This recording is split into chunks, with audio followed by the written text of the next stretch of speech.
অধিনায়ক যদি চায় তাহলে এই যে বর্ডারের যে স্মাগলিং, বর্ডারের যে ধরনের মাদক দ্রব্য চোরাচালান হয়, কিচ্ছু হবে, খালি একটা সৎ ইচ্ছা থাকতে হবে এবং সৎ মানুষ থাকতে হবে, আর কিছু লাগে না। একটা কথা বলবো যে দেখেন, আমি দীর্ঘ 36 বছর সেনাবাহিনীতে চাকরি করেছি। আমি এর আগে ক্যাডেট কলেজে লেখাপড়া করেছি পাকিস্তান আমলে।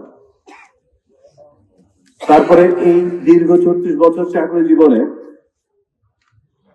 আমার সৌভাগ্য বলেন আর দুর্ভাগ্য বলেন, আমাদের যে স্থপতি ছিলেন বাংলাদেশ জাতীয়তাবাদী দল বিএনপির প্রতিষ্ঠাতা শহীদ রাষ্ট্রপতি জিয়াউর রহমান, ওনার সাথে আমার 3 বছর কাজ করার সৌভাগ্য হয়েছিল ক্যাপ্টেন হিসেবে। উনার আদর্শ এবং ওনার সততা এবং ওনার নিয়মানুবর্তিতা দেখে আমি আকৃষ্ট হয়েছিলাম, কিন্তু রাজনীতির জন্য না। যাই হোক, উনি ক্ষণজন্মা পুরুষ ছিলেন, চলে গেলেন। পরবর্তীকালে বিভিন্ন সময়, ইভেন বর্তমানে যে বিজিবি, সেটা একসময় বিডিআর নামে পরিচিত ছিল, বিডিআরও 1 বছর চাকরি করার সৌভাগ্য হয়েছিল। তো তার অভিজ্ঞতা থেকে বলছি, আমি একজন কমান্ডিং অফিসার ছিলাম।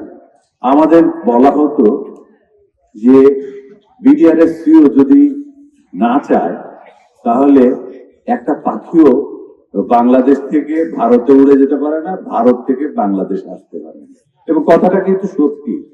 আমি এই যে বিডিআর ক্যাম্পের, বিজিবি ক্যাম্পের সামনে বলছি এটা, যে অধিনায়ক যদি চায় তাহলে এই যে বর্ডারের যে স্মাগলিং, বর্ডারের যে ধরনের মাদক দ্রব্য চোরাচালান হয়, কিচ্ছু হবে, খালি একটা সৎ ইচ্ছা থাকতে হবে এবং সৎ মানুষ থাকতে হবে, আর কিছু লাগে না।